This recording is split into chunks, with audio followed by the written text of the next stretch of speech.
বন্ধুসকল এনেতো প্ৰতিদিনেই হাজাৰো ধৰণৰ গেম আমাৰ গেমিং জগতত লঞ্চ হৈয়ে থাকে, কিন্তু তাৰে ভিতৰত অকল সামান্য সংখ্যক গেমেহে আমাৰ মনত ঘৰ সাজিব পাৰে। হয় বন্ধুসকল, এনেকুৱা এখন গেম হ'ল পাবজি, যাৰ সম্পূৰ্ণ ৰূপ হৈছে প্লেয়াৰ আননন বেটেল গ্ৰাউণ্ড, যিখন গেম যোৱা 30 জুলাই 2016 চনত ৰিলিজ হৈছিল। যোৱা 3 বছৰৰ ভিতৰতে অকল ভাৰততেই নহয় গোটেই বিশ্বৰ আটাইতকৈ পচন্দ কৰা গেম হিচাপে পৰিণত হৈছে পাবজি। আজিৰ এই ভিডিঅ'ত আমাৰ আয়োজন দ্য ৱৰ্ল্ড ফেমাছ গেম পাবজিৰ সৃষ্টিকৰ্তা আৰু ডেভেলপাৰ ব্ৰেণ্ডন গ্ৰীণ সম্পৰ্কে জনা বহুতো কথা আপোনালোকৰ ওচৰত শ্বেয়াৰ কৰা। তো বলক হনাৰলা presented episode number 2 biography of Brendon Green আৰম্ভ কৰোঁ এটা সৰু ইণ্ট্ৰৰ পিছত।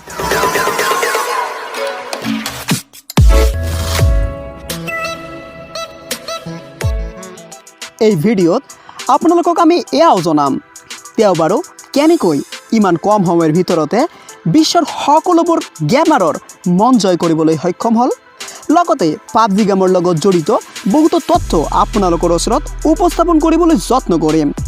তো আপুনি যদি পাবজি গেমক অন্তৰৰ পৰা ভাল পাই থাকে, ভিডিঅ'টোত এটা লাইক দি শেষলৈ চাই থাকিব। মই আশা কৰোঁ আপোনালোকে উপকৃত হ'ব। ব্ৰেণ্ডন গ্ৰীণৰ জন্ম হৈছিল 1976 চনত আয়াৰলেণ্ডৰ এখন মধ্যবিত্ত পৰিয়ালত। তেওঁৰ এখন নিকনেম আছিল প্লেয়াৰ আননন। সৰুৰে পৰা গ্ৰীণ ছবি আঁকিবলৈ বৰ ভাল পাইছিল আৰু তেওঁৰ দেউতাই সদায় তেওঁক আৰ্ট ডিজাইনিং কৰিবলৈ সহায় কৰিছিল।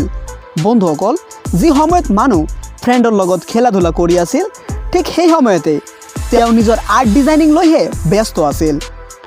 অৰ্থনৈতিক সমস্যাৰ বাবে তেওঁ নিজৰ পঢ়া শুনা আয়াৰলেণ্ডৰ এখন সৰু কলেজৰ পৰাই সম্পূৰ্ণ কৰিছিল। তেওঁ কলেজত থকাকালীন ইমান ফেমাছ আছিল যে লগৰীয়াসকলে তেওঁক আৰ্ট ডিজাইনিঙৰ যাদুকৰ বুলি কৈছিল।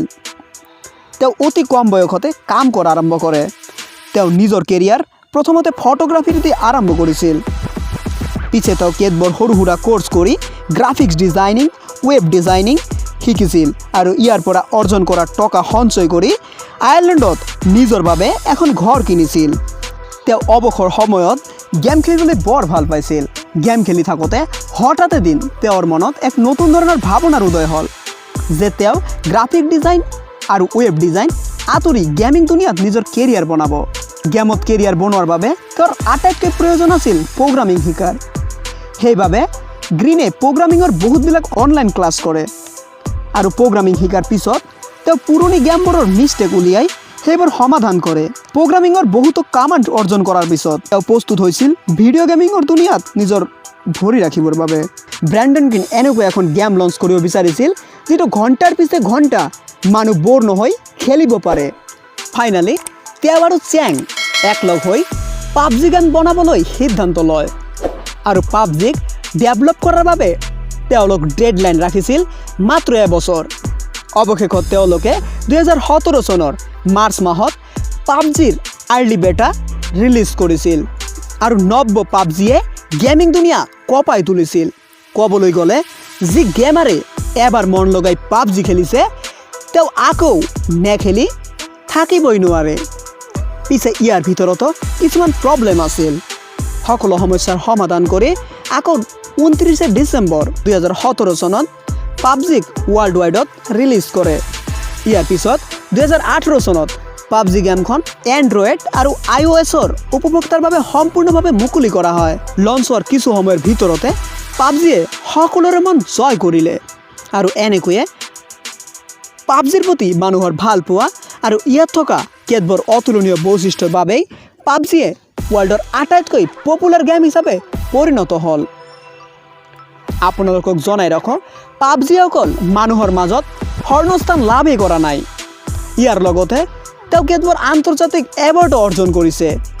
তাৰে ভিতৰত best multiplayer game, PC game of the year, action game of the year, trending game of the year ইত্যাদি বহুতো ধৰণৰ এৱাৰ্ড তেওঁলোকে অৰ্জন কৰিছে। ইয়াৰ উপৰিও পাবজি গেমক one of the best selling of the all time gaming লিষ্টতো চামিল কৰা হৈছে। 2018 চনত পাবজি গেমৰ 50 মিলিয়ন কপি চেল হৈছিল আৰু ইয়াৰ বাবে ব্ৰেণ্ডন গ্ৰীণ আৰু তেওঁৰ টীমৰ কোটি কোটি টকা ইনকাম হৈছিল। তো তো বন্ধুসকল এটি আমি পাবজির সৃষ্টিকর্তা বা ফাউন্ডার ব্র্যান্ডন গ্রিনৰ নেটওয়ার্থ সম্পর্কে বলক কিছু কথা জানি লও। পাবজি গেমৰ বাবে ব্র্যান্ডন একে নিশাৰ ভিতৰতে কোটিপতি হৈ গৈছিল আৰু তেওঁৰ নেটওয়ার্থ হৈছে $500 মিলিয়ন, যিখন ভাৰতীয় টকাত প্ৰায় 4,000 কোটি টকা। আৰু তেওঁৰ এদিনৰ ইনকাম অকল পাবজিৰ পৰা $2 মিলিয়ন, যিখন ভাৰতীয় মুদ্ৰাত 20 কোটি টকা। এতিয়া কওঁ তেওঁৰ ঘৰৰ বিষয়ে। ব্র্যান্ডন গ্রিন আয়াৰলেণ্ডত ফেমিলিৰ লগত থাকিবৰ বাবে $60 মিলিয়ন দি ঘৰ কিনিছিল। বলক এতিয়া জানি লওঁ তেওঁৰ গাড়ী কালেকশ্যনৰ বিষয়ে, যিখন বৰ মনোমুগ্ধকৰ। তেওঁৰ ওচৰত এখন BMW 73 LT আছে, যিটোৰ দাম 1.5 কোটি টকা। আৰু তেওঁৰ ওচৰত আছে মাৰ্চেডিজ ভেন্স S400, যিটোৰ দাম 1.3 কোটি টকা। আৰু তেওঁৰ ওচৰত আছে ৰেঞ্জ ৰভাৰ অটোবায়োগ্ৰাফি, যিটোৰ দাম 4 কোটি টকা। ইয়াৰ বাহিৰেও তেওঁৰ ওচৰত আছে এখন লিম্বৰগিনি, যাৰ দাম 6 কোটি টকা। আপোনালোকক জনাই ৰাখো ব্র্যান্ডন গ্রিনৰ বিবাহ হৈছিল, কিন্তু কিবা কাৰণত ডিভোর্স হৈ গৈছে। পিছে তেওঁৰ এখন ছোৱালী আছে। যদি আপুনি ভিডিঅ' গেম খেলি ভাল পায় তেন্তে আপুনিতো পাবজি গেমৰ বিষয়ে জানেই, কিন্তু যিসকলে নেজানে তেওঁলোকক ক'বলৈ বিচাৰিছোঁ যে পাবজি গেমত 100 জন প্লেয়াৰক এখন ইছলেণ্ডত পেৰাশুটৰ সহায়ত এৰি দিয়া হয়, য'ত প্লেয়াৰক এজন আনজনৰ লগত যুদ্ধ কৰি নিজকে সাৰ্ভাইভ কৰিব লাগে। আৰু ইছলেণ্ডত লেণ্ড হোৱাৰ পিছত তেওঁলোকে বেলেগ বেলেগ ঘৰত সোমাই অস্ত্ৰ খুজিব লাগে, যিবোৰ আন প্লেয়াৰৰ সৈতে যুদ্ধ কৰিবলৈ তেওঁলোকক সহায় কৰে। আৰু আপুনি যদি শেষলৈ সাৰ্ভাইভ কৰিব পাৰে তেনেহ'লে আপোনাক পুৰস্কাৰ ৰূপে চিকেন ডিনাৰ দিয়া হয়। এয়াই হ'ল পাবজি। এই পাবজি গেম এই বিশ্বৰ সকলো গেমাৰৰ মন জয় কৰি বিশ্বৰ গেমিং শীৰ্ষত নিজৰ স্থান আলোকিত কৰিছে। সঁচাকৈয়ে ব্র্যান্ডন গ্রিনে আমাক শিকাইছে অৰ্থনৈতিক সমস্যা কোনো সফলতাৰ বাধা হ'ব নোৱাৰে, বৰং অদম্য ইচ্ছা শক্তি আৰু একাগ্ৰতাৰে কৰ্মত ব্ৰত থাকিলেহে আমি সফলতা অৰ্জন কৰিব পাৰোঁ। বন্ধুসকল ভিডিঅ'টো কেনেকুৱা লাগিল? ভিডিঅ'টো যদি অলপ ইনফৰ্মেটিভ যেন লাগে তেনেহ'লে এটা লাইক দিবলৈ নাপাহৰিব। আৰু এনেকুৱাই অনুপ্ৰেৰণামূলক ইনফৰ্মেটিভ ভিডিঅ' চাবৰ বাবে আমাৰ চেনেলটো এতিয়াই ছাবস্ক্ৰাইব কৰক আৰু কাষত থকা বেল আইকনটো দবাই দিয়ক। ধন্যবাদ। আকৌ দেখা হ'ব এটা নতুন অনুপ্ৰেৰণামূলক গল্পৰ সৈতে। তেতিয়ালৈকে ভাল থাকক, সুস্থ থাকক। জয় আই অসম। ধন্যবাদ।